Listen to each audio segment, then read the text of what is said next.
और इसी बीच एक बड़ी खबर ये आ रही है, ईडी कार्यालय से हमारे संवाददाता प्रतीक सिंह हमारे साथ जुड़ चुके हैं। क्या कुछ अहम जानकारियां पूजा सिंघल से पूछताछ के दौरान निकल कर आने वाली, उनसे जानकारी लेने की कोशिश करेंगे। जी प्रतीक।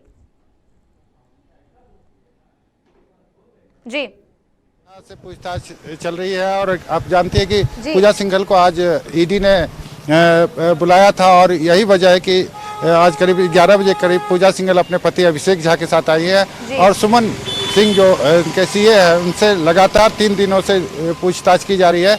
और एक खास बात सामने आ रही है कि पूजा सिंघल से जब दस्तावेज पल्स हॉस्पिटल का मांगा गया, उनके पति से मांगा गया, तो वो ईडी के सामने वो दस्तावेज नहीं प्रस्तुत कर पा रहे क्योंकि यह कहा जा रहा है कि भुयारी जमीन पे वो पल्स हॉस्पिटल बना है। साथ ही साथ पूजा सिंघल की मुश्किलें भी बढ़ती नजर आ रही है क्योंकि सीएम ने सारे इनका पूरा फाइल अपने पास मंगाया है और यह भी कयास लगाया जा रहा है कि कैबिनेट की बैठक से पहले इन्हें सस्पेंड कर दिया जाएगा। तो लगातार अगर देखा जाए तो पूजा सिंघल की मुश्किलें बढ़ती नजर आ रही हैं। ईडी उनसे सवाल कर रही है, साथ ही साथ उनके हस्बैंड से भी सवाल किया जा रहा है, सीए से भी सवाल किया जा रहा है कि इतनी बड़ी राशि आई तो आई कहाँ से। और अगर बात करें कि विपक्षी दल की, तो विपक्षी दल भी लगातार पूजा सिंघल पे निशाना साधने में कोई कसर नहीं छोड़ रहे हैं। निशिकांत दुबे हों या सरयू राय हों या प्रतुल सहदेव हो, ये लगातार उन पे निशाना साध रहे हैं। और हमारे साथ हमारे जो संवाददाता हैं, सहयोगी हैं कुबेर सिंह, ये भी मौजूद हैं। कुबेर, आप लगातार ईडी को देखते कवर करते आए हैं, क्राइम में काफ़ी ज़्यादा बढ़ती नजर आ रही है। ये अभी कहना से सरकार की ओर से और ईडी की ओर से कार्रवाई की गई है, ये मानना बहुत ही अभी कुछ कहा नहीं जा सकता, लेकिन ये कहा जा सकता है कि जो नॉर्म्स है, जो नॉर्म्स प्रक्रिया है, उस प्रक्रिया के आधार पर पूजा सिंघल पर कार्रवाई करेगी। इसके लिए केंद्र सरकार से मंतव्य मांगा जाएगा। गृह मंत्रालय 19 करोड़ रुपया मायने रखता है किसी एक घर में, और वो भी इनके सीए का कहा जा रहा है। ये क्या आपको लगता है ये इलीगल नहीं? अभी तक जो जानकारी मुझको मिल पाई है कि सुमन कुमार सिंह जो इनके सीए हैं वो पूर्व में ही इनका साथ छोड़ चुके हैं, यानी एग्रीमेंट जो है सो इनका कैंसिल हो गया है। और अभिषेक ने जो जानकारी दी है कि उनका दूसरा सीए है, लेकिन सीए सुमन कुमार सिंह खुद यह स्वीकार कर रहे हैं कि वो मेरे पैसे हैं, मेरे क्लाइंट के पैसे हैं। इस स्थिति में अगर 17 करोड़ रुपए कहीं से भी बरामद होते हैं, जो रिजर्व बैंक के नॉर्म्स हैं कि आप 50,000 कैश से ज़्यादा अपने घर में नहीं रख सकते हैं, यदि आपके पास उतनी राशि आई तो आप उसका जो है सो तमाम इनकम टैक्स वगैरह को जानकारी देते हुए उसे बैंक में ही जमा करवा दें।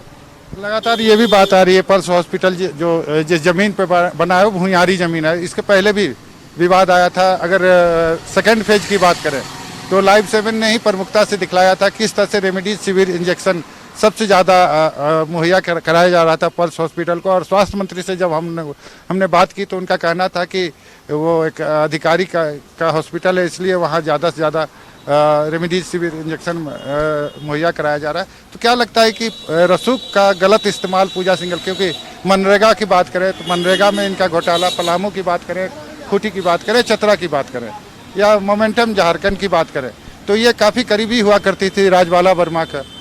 तो सरयू राय जी ने तो ये भी आरोप लगाया है कि उस समय का ही ये सब धनराशि है और गोरख धंधे में ये काफ़ी ज़्यादा शामिल थी और यही वजह है कि इन पे लगातार आरोप लगते रहे। देखिए प्रतीक जी, जब कोई अधिकारी आता है, वो अच्छे पद पे रहता है, तो कहीं ना कहीं वह जो है सो शासन प्रणाली से जुड़ी हुई होती है या जुड़ा हुआ होता है। ऐसे में कहना बहुत ही मुश्किल है कि कौन किसके नज़दीक है। यदि कोई किसी के नज़दीक है या उस विभाग में है या खनन विभाग में पूजा सिंघल हैं, तो खनन विभाग से संबंधित जो काम है वो करेंगी ही। ये उनका नियम है, ये उनका अधिकार है। लेकिन जहाँ तक आपने भुयारी ज़मीन की बात कही, जो मुझको जानकारी मिली है और हम लोगों ने उसे प्रमुखता के साथ दिखाया भी था, और मेरे जो सोर्स हैं उनका कहना है कि जो ज़मीन खरीदी गई थी वो कुछ भुयारी ज़मीन है, लेकिन वो लगभग कैश में वो ज़मीन खरीदी गई थी। 3 करोड़ 7 लाख उसके लिए दिए गए थे। जी, तो जाहिर सी बात है, आप देख सकते हैं कि लगातार पूजा सिंघल की मुश्किलें बढ़ती नजर आ रही है और ईडी जो है बदस्तूर उनसे पूछताछ कर रही है। उनके हस्बैंड से लगातार 3 दिन से पूछताछ की जा रही है और जो उनका जो कहने की बात है सुमन की बात, सुमन को पुलिस हिरासत में भी ले ली है। अब देखने वाली बात यह होगी कि किस तरह से पूजा सिंघल या उनके हस्बैंड ईडी को के सवालों का जवाब देते हैं या फिर ईडी इन्हें भी अपने हिरासत में ले सकती है। जी प्रतीक, अगर बात कर ले तो एक तरफ चुनाव आने वाले हैं, 14 मई को पहले चरण का चुनाव है, दूसरी तरफ 11 मई कल कैबिनेट की मीटिंग होने वाली है। वहीं आज सीएम हेमंत सोरेन ने ईसीआई से 1 महीने का समय मांगा है चुनाव आयोग की तरफ से, जो उन्हें रिपोर्ट पेश किया गया था। वहीं एक तरफ पूजा सिंघल, क्या लगता है झारखंड लगातार सिर्फ और सिर्फ भ्रष्टाचार के ही नक्शे कदम पे चलता जा रहा है या फिर झारखंड का विकास इन्हीं सब चीजों की वजह से कहीं ना कहीं तो छिपकर रह चुका है? क्योंकि आए दिन बड़े बड़े मंत्री, बड़े बड़े अधिकारी हो या फिर विधायक हो, लगातार हर किसी ना किसी पे गाज गिरती ही जा रही है। बिल्कुल आपने सही कहा कि झारखंड के बारे में कि घोटालेबाजों की बात जो कर रहे हैं, चाहे अधिकारी हो या नेता हो, विडंबना यह है कि झारखंड को बने करीब 21 साल होने को आए हैं। आप अगर गौर से देखें तो पशुपालन घोटाला, जिसकी वजह से लालू यादव जेल की हवा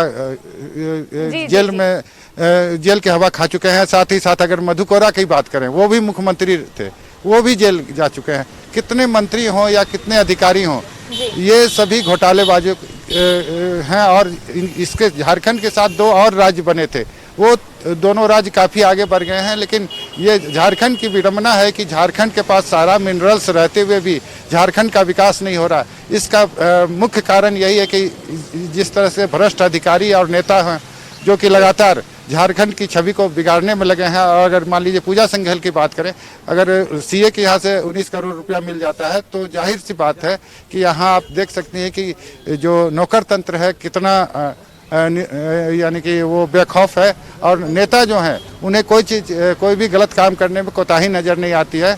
और अगर बात करें हाल के दिनों में तो बंधु तिर्की की भी सदस्यता इसलिए गई क्योंकि आय से अधिक संपत्ति के मामले में उन्हें दोषी पाया गया था। इसके पहले भी अगर बात करें कि जो सिल्ली के विधायक थे अमित महतो, उनकी भी सदस्यता गई कोयला चोरी के आरोप में। तो जाहिर सी बात है ऐसे आरोप यहाँ के नेता और अधिकारियों पर लगते हैं कि जो कि झारखंड को शर्मसार करने के लिए काफ़ी है।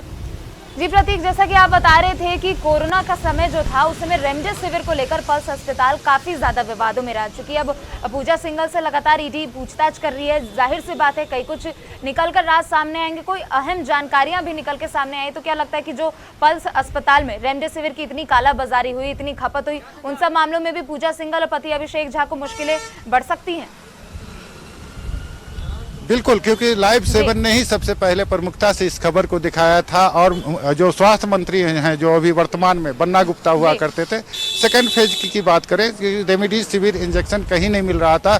और यह जब सरकारी आंकड़ा जब लाइव 7 ने खंगाला तो सबसे ज़्यादा रेमडेसिविर पल्स हॉस्पिटल को मुहैया कराया जा रहा था, जिसपे हमने ही बात की थी बन्ना गुप्ता से। तो बन्ना गुप्ता ने साफ स्वीकारा कि एक IAS अधिकारी है, नाम भी बताया पूजा सिंघल, उनके सो कॉल्ड हस्बैंड का वो हॉस्पिटल है। यही वजह है कि वहाँ सबसे ज़्यादा रेमडेसिविर इंजेक्शन दिया जाता था। तो आप समझ सकती हैं कि किस तरह से कोरोना काल में जब आदमी जीवन और मौत से संघर्ष कर रहा था, उस समय भी कालाबाजारी पल्स हॉस्पिटल में हो रहा था। और यही वजह है कि लगातार ये सुर्खियों में आते रहा है पल्स हॉस्पिटल, क्योंकि भूमियारी जमीन पे वो बना है। इसको भी लेकर काफ़ी विवाद हुए हैं। और अब जाके आप पूजा सिंघल या अभिषेक झा की मुश्किलें आप कह सकती हैं कि लगातार बढ़ती नजर आ रही हैं और हो सकता है कि इन्हें जेल की हवा भी खानी पड़े। जी प्रतीक, बहुत बहुत शुक्रिया आपका तमाम जानकारियों के लिए। तो ईडी लगातार